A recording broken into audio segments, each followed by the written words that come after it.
Pai, afasta de mim esse cálice. Pai, afasta de mim esse cálice. Pai, afasta de mim esse cálice de vinho tinto de sangue. Como beber dessa bebida amarga, tragar a dor, engolir a labuta. Mesmo calada a boca, resta o peito. Silêncio na cidade não se escuta. De que me vale ser filho da santa? Melhor seria ser filho da outra. Outra realidade menos morta. Tanta mentira, tanta força bruta. Pai, afasta de mim esse cálice. Pai, afasta de mim esse cálice. Pai, afasta de mim esse cálice de vinho tinto de sangue.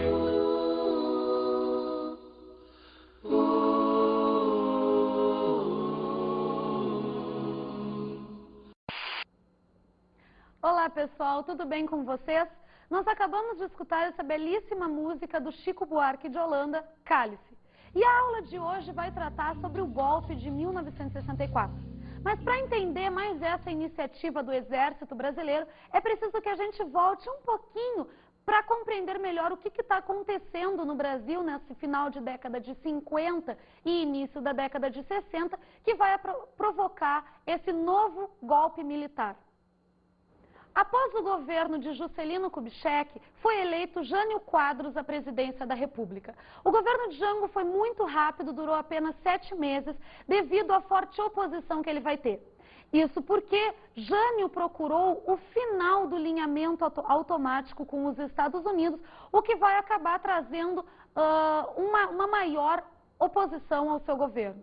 Quando Jânio renuncia, entra no poder o seu vice-presidente Jango. Só que Jango, pessoal, era considerado o maior herdeiro político de Getúlio Vargas.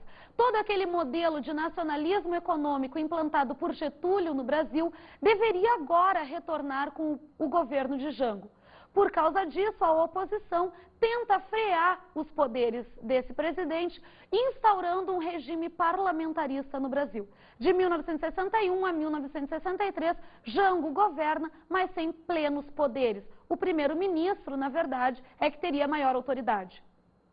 Em 1963, um plebiscito acontece e a população brasileira opta pelo regime presidencialista no Brasil.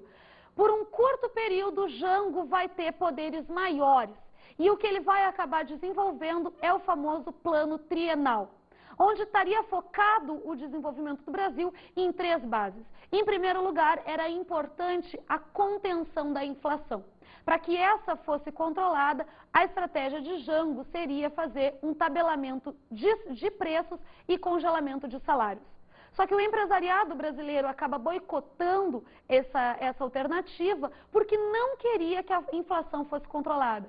Se a inflação fosse controlada, gente, o governo de Jango teria uma maior aprovação por parte da população, tornando então mais difícil acabar com esse modelo de nacionalismo no país.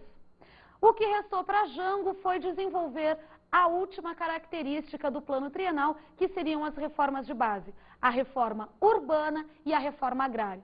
Vale lembrar que a reforma agrária não mexeria com terras privadas, apenas com terra pública. Mesmo assim, esse caráter de reforma agrária, em um período em que estamos vivendo a Guerra Fria, onde, novamente, vale lembrar, estamos em choque entre os 2 modelos econômicos, o capitalismo de um lado e o socialismo de outro, o governo de Jango, então, acaba sendo acusado de ter tendências comunistas. Jango vai levar à frente o projeto das reformas de base e vai convocar o comício da Central do Brasil. Nessa manifestação, onde tem forte apoio popular, Jango acaba assinando o projeto de realização da reforma agrária no país. Novamente, pessoal, é uma pequena reforma agrária. Mexeria apenas com as terras públicas e as terras devolutas, normalmente terras em beiras de estrada. Mesmo assim, com o comício da Central do Brasil, novamente a oposição começa a acusar João Goulart de ter um caráter comunista. Em resposta ao comício da Central, vai ser organizado com o apoio da Igreja Católica, do empresariado brasileiro e das classes médias brasileiras, a famosa Marcha da Família com Deus pela Liberdade. Outro episódio importante que marca esse março de 1964 foi ocorrido na Associação dos Marinheiros e Fuzileiros Navais. Essa associação era irregular, pessoal, porque ela era uma espécie de sindicato organizado pelo baixo escalão da Marinha.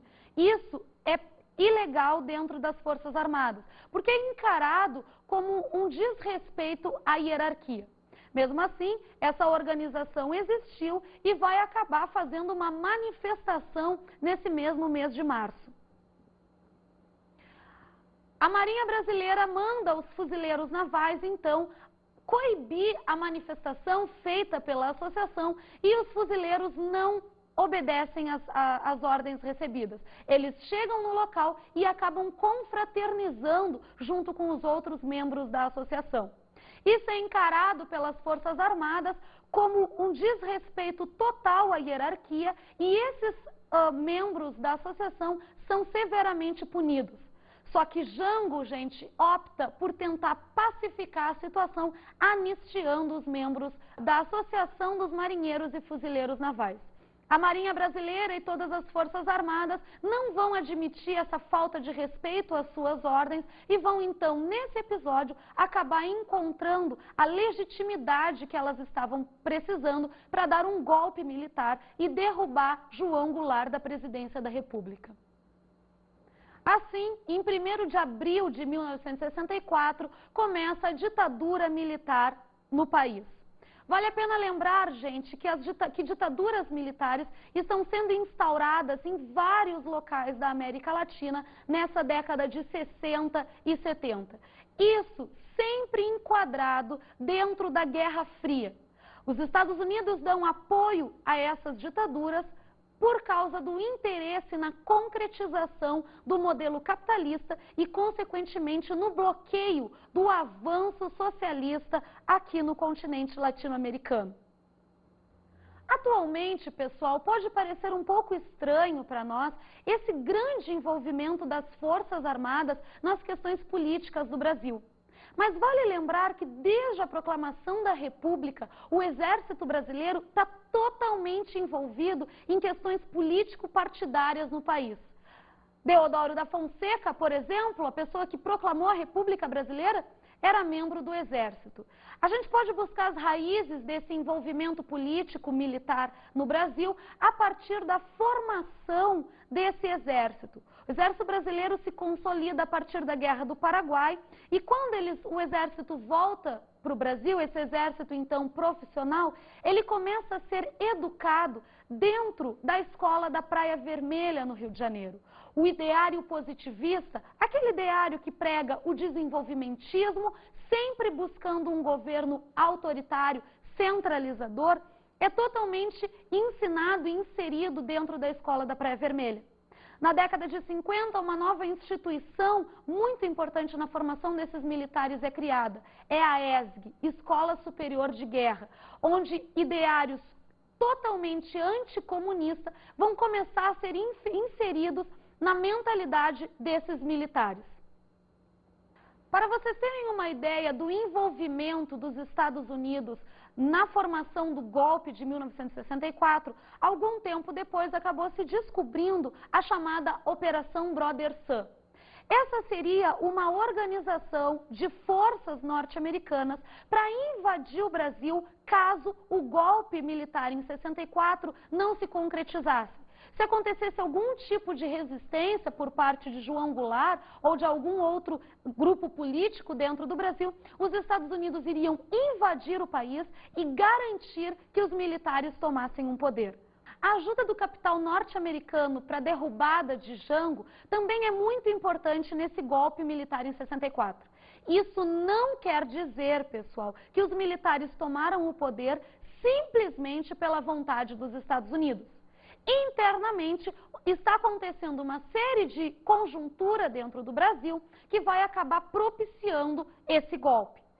Mas os Estados Unidos apoiam, sim, inclusive financiando a eleição de alguns governadores estaduais para que eles desarticulassem o governo de Jango. Hildo Meneghetti, no Rio Grande do Sul, Carlos Lacerda, na Guanabara, Adhemar de Barros, em São Paulo, são alguns dos exemplos de governadores estaduais que podemos citar, que foram eleitos com o investimento do IBAD e do IPES, órgãos que estavam recebendo verba dos Estados Unidos para desarticular o governo de João Goulart.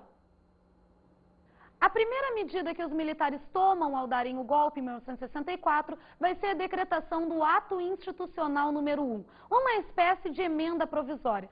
A partir desse, oficialmente, o poder político dentro do Brasil passa para as mãos dos militares. Pessoal, vamos dar uma olhadinha agora num filme muito interessante chamado Jango, de Silvio Tendler. No início da noite, 200.000 pessoas estavam concentradas na Praça da Central do Brasil. A multidão empolgou os oradores. Jango não decepcionou. Ao seu lado, sua mulher Maria Teresa era a presença que quebrava um pouco da tensão daquele ato. No mesmo palanque de madeira que Getúlio Vargas usava para suas aparições públicas, anunciou a execução de seu programa. Horas antes, ele tinha assinado os decretos desapropriando as terras improdutivas à margem das rodovias e ferrovias federais e encampando as refinarias particulares. Trabalhadores do campo já poderão então ver concretizada, embora em parte, a sua mais sentida e justa reivindicação, aquela que nos dará um pedaço de terra própria para ele trabalhar, um pedaço de terra para ele cultivar. Aí então, o trabalhador e a sua família sofrida, irá trabalhar para ele, porque até que ele trabalha para os donos da terra que ele aluga, ou para os donos da terra que ele entrega sua produção.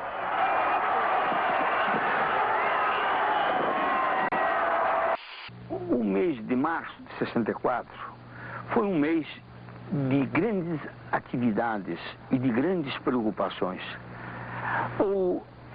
A subversão levada pelo governo estava em crescimento dia a dia e nós já tínhamos decidido enfrentarmos o que fosse feito pelo governo. Quando veio o comício do dia 13, nós recebemos esse comício quase como um assinte, uma bofetada no Exército, feito ao lado do quartel-general, com cartazes francamente subversivos da ordem democrática. Aquilo chocou profundamente aos militares. Perceberam então, pessoal, o real interesse das Forças Armadas e de parte da elite brasileira na derrubada de Jango do poder? O apoio da população brasileira era realmente algo evidente ao governo de Jango. Dado o golpe, Castelo Branco, um membro do Exército Brasileiro, da ala mais moderada desse exército, vai tomar o poder. Primeira medida de Castelo Branco é a decretação do Ato Institucional número 2. Por esse, pessoal, o Executivo passa a ter poderes excepcionais dentro do Brasil. O presidente da República vai ser eleito de forma indireta, ou seja, é o Congresso Nacional que deveria escolher os novos presidentes. O AI-2 também acaba com o pluripartidarismo e decreta o bipartidarismo, ou seja, a partir daquele momento só 2 partidos políticos existiriam no Brasil. A Aliança Renovadora Nacional, conhecida como Arena, vinculada diretamente aos interesses dos militares, e o Movimento Democrático Brasileiro, conhecido como MDB. Esse último teria aí um direito maior de oposição. Isso foi feito pelos militares para dar uma aparência de democracia para um regime ditatorial. A Constituição de 1967 vai ser outra demonstração dessa característica peculiar da ditadura brasileira em comparação com as outras ditaduras da América Latina. Ou seja, a preocupação em manter uma aparência de democracia. Como principais características dessa nova Constituição, temos a anexação ao texto constitucional do Ato Institucional número 2. O fim do direito de greve também é colocado na Constituição para controlar qualquer iniciativa do movimento operário. A Lei de Imprensa e a Lei de Segurança Nacional são a regulamentação da ditadura no país. Pela Lei de Imprensa poderia acontecer censura nos meios de comunicação e pela Lei de Segurança Nacional qualquer medida considerada como subversiva, como perigosa à ditadura, poderia ser coibida. A política de estabilização econômica desenvolvida pelos governos militares acabou ficando conhecida pela expressão que o sociólogo Fernando Henrique Cardoso denominou como industrialização excludente. O que significava isso? Os militares pensavam em desenvolver um pequeno grupo com forte poder de consumo dentro do Brasil. Se tivesse um pequeno grupo, mas com grande poder de consumidor, não seria necessário haver a distribuição de renda no país. Vai ser dessa forma, então, que o modelo econômico militar vai ser instaurado. Assim, temos a criação, ainda no governo de Castelo Branco, do PAEG, Plano de Ação Econômica do Governo. Por esse, era pensada numa total contenção dos gastos públicos, acabando com o crédito para a iniciativa privada, assim como no congelamento de salários. Castelo Branco também vai criar o Conselho Monetário Nacional, que seria o órgão responsável por estabelecer uma linha de crédito ao Banco do Brasil. O BNH, Banco Nacional de Habitação, vai ser outra inovação feita pelo governo de Castelo Branco. Por esse, seria dada uma linha de crédito a pessoas que desejassem conquistar a casa própria. Mas, ao contrário do que possa parecer, na verdade, o BNH acaba beneficiando apenas as camadas médias brasileiras, porque ele vai liberar o preço dos aluguéis, prejudicando e muito a população de camadas mais baixas que não ia ter condição de ter acesso à linha de crédito. O FGTS, Fundo de Garantia por Tempo de Serviço, também foi criado no governo Castelo Branco. Por esse, o que se termina é com a estabilidade de emprego do trabalhador. Em 1967, assume então um novo militar na presidência da República, que se chama Costa e Silva. Esse pertencia à ala mais radical do Exército Brasileiro, conhecido como linha dura. A partir da tomada de poder de Costa e Silva, uma maior contestação começa a acontecer dentro do Brasil. Porque até o momento do governo de Castelo Branco, existia expectativa por parte da população, assim como por parte dos políticos brasileiros, que os militares iriam sair do poder porque teria se estabilizado a questão política. Isso não aconteceu. Com a tomada de Costa e Silva, percebeu-se que os militares pretendiam ficar por um bom tempo dentro da presidência da República. Começa a se organizar, então, uma série de movimentos de oposição à ditadura militar. Como movimento político, temos a consolidação da Frente Ampla, uma organização feita por Juscelino Kubitschek, João Goulart e, vejam vocês, Carlos Lacerda. O mesmo que havia apoiado a derrubada de Getúlio Vargas, o golpe militar em 64, agora estava lutando pela derrubada da ditadura. A Frente Ampla, gente, foi um movimento que pensava em acabar com a ditadura pela via política. Em contrapartida, Leonel Brizola está organizando um outro movimento que pretendia derrubar a ditadura pela via armada. É a chamada Operação Pintacilgo, que vai ter inclusive o investimento do capital cubano. A juventude brasileira também vai entrar nesse período de contestação, principalmente no ano de 1968, influenciado por uma série de movimentos que estão acontecendo pelo mundo, como, por exemplo, o movimento hippie e até mesmo o movimento dos Panteras Negras nos Estados Unidos. A juventude brasileira acaba questionando a ditadura militar. Em uma dessas manifestações, acaba sendo morto um estudante de apenas 16 anos, Edson Luiz, em confronto com as Forças Armadas. Com a morte desse estudante, a população brasileira, principalmente com o apoio da imprensa, acaba se levantando contra a ditadura. É organizada, então, a famosa Passeata dos 100 mil, onde a população brasileira se levanta contra a ditadura militar. Vamos escutar agora uma música que marcou esse ano de 1968, Caminhando, do Geraldo Vandré. Caminhando e cantando e seguindo a canção, somos todos iguais, braços dados ou não, nas escolas, nas ruas, campos, construções, caminhando e cantando e seguindo a canção. Vem, vamos embora, esperar não é saber, quem sabe faz a hora, não espera acontecer. Vem, vamos embora, que esperar não é saber, quem sabe faz a hora, não espera acontecer. Essa belíssima música, gente, está convocando a população brasileira a partir para a luta armada contra a ditadura militar.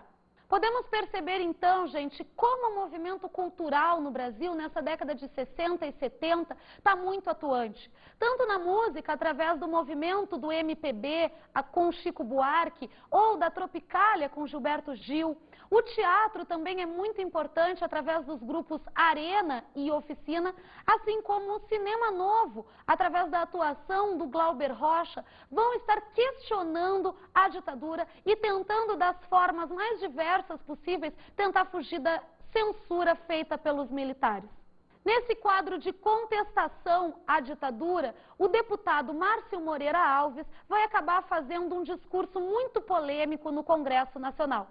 O deputado, no mês de setembro, vai pedir para a população brasileira não participar das festas de comemoração ao 7 de setembro. Assim como ele aconselha as moças a boicotarem os militares, a não saírem com os militares no Brasil. É óbvio que esse discurso vai causar uma grande polêmica dentro das Forças Armadas e vai ser proposta a cassação do deputado. O Congresso não aprova a cassação do deputado federal Márcio Moreira Alves, o que vai fazer com que o Exército tome uma atitude mais drástica.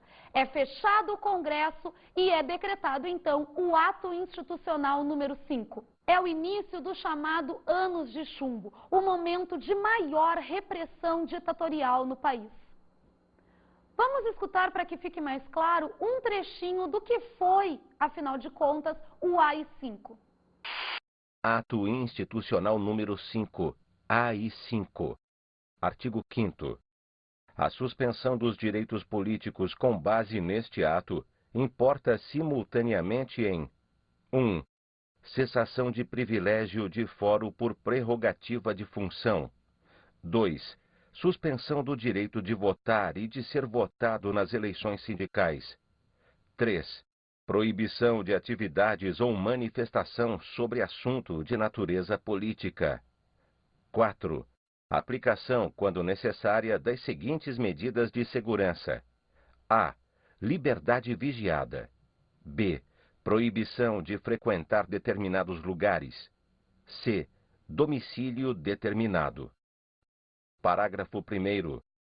O ato que decretar a suspensão dos direitos políticos poderá fixar restrições ou proibições relativamente ao exercício de quaisquer outros direitos públicos ou privados.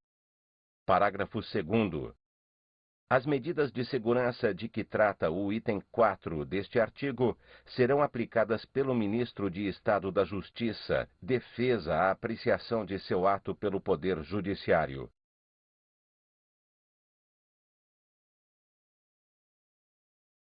A luta armada também começa a ser organizada nesse período, gente. Isso porque alguns grupos desistem da atuação política na tentativa de derrubar a ditadura e partem para uma forma mais radical. Existiam dois tipos de movimentos guerrilheiros, os rurais e os urbanos. Esses agiam através de assaltos a bancos e joalherias, tentando conseguir dinheiro para a sustentação do movimento. Também faziam diversos sequestros de personalidades públicas, sempre buscando a libertação de presos políticos.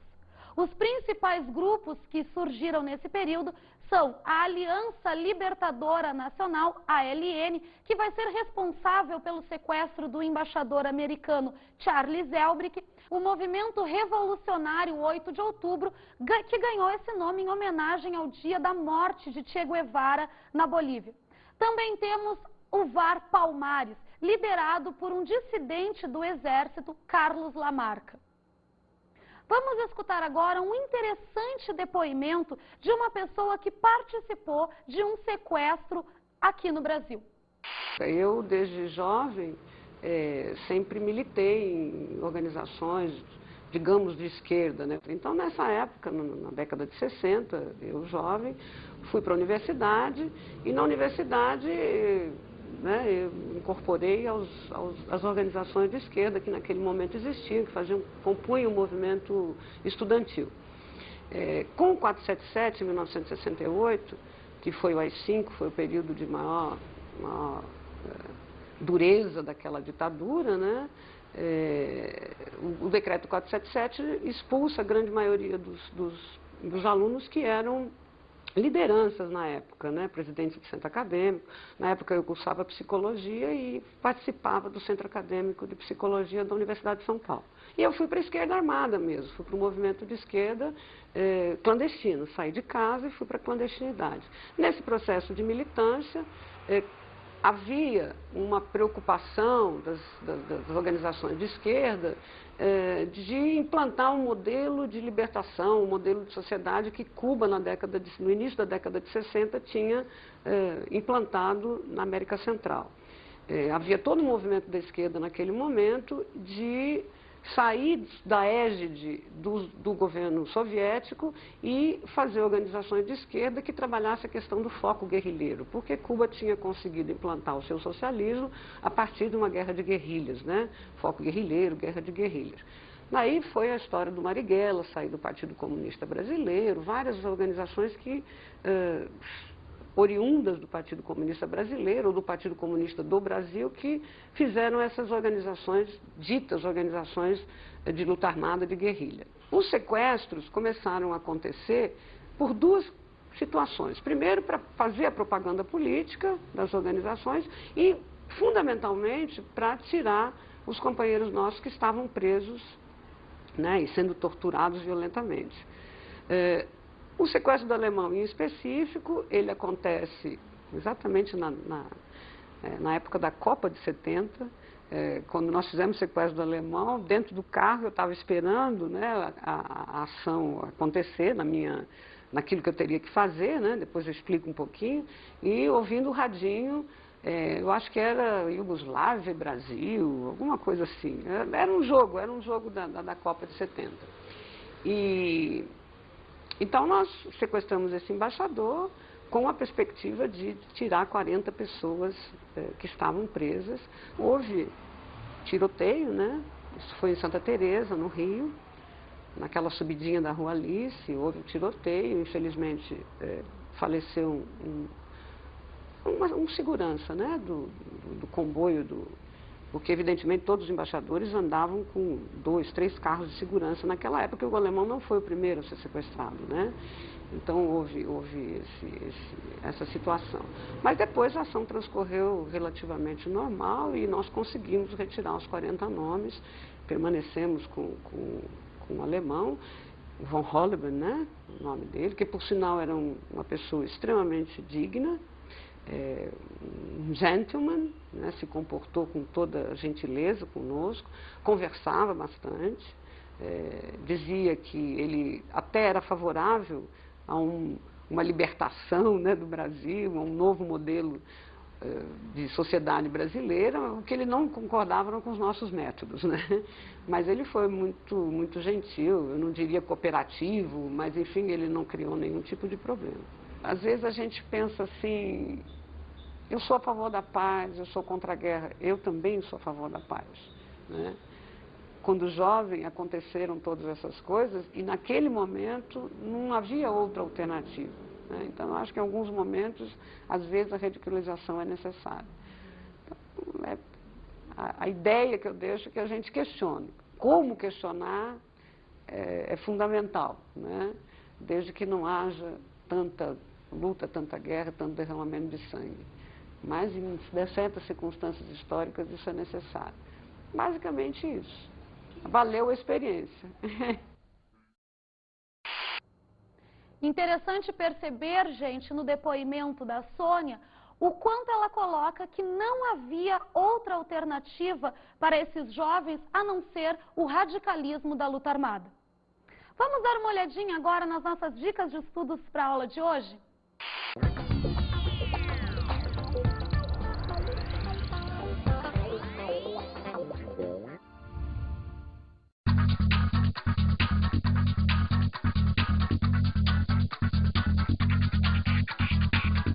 Bem, gente, as minhas dicas de estudo para a aula de hoje é vocês assistirem ao filme O Que é Isso, Companheiro, de direção de Bruno Barreto, também ao documentário Jango, de Silvio Tendler, e lerem o livro O Governo Goulart e o Golpe de 64, de Caio Navarro de Toledo, da editora Brasiliense. Bem, pessoal, por hoje é só. Até a próxima aula.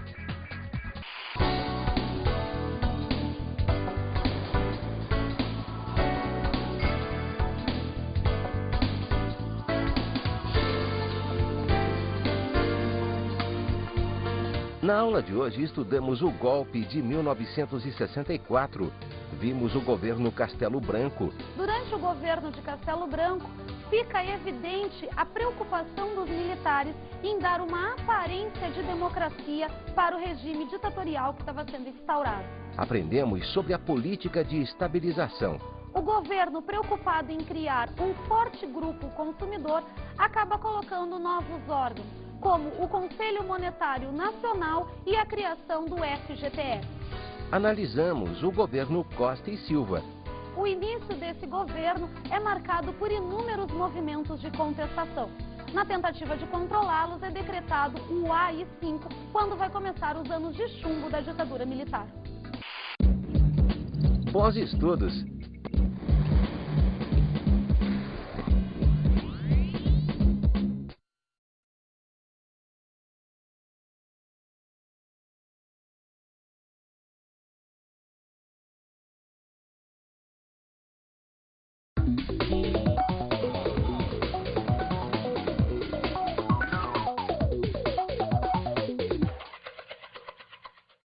Tudo bem, professor?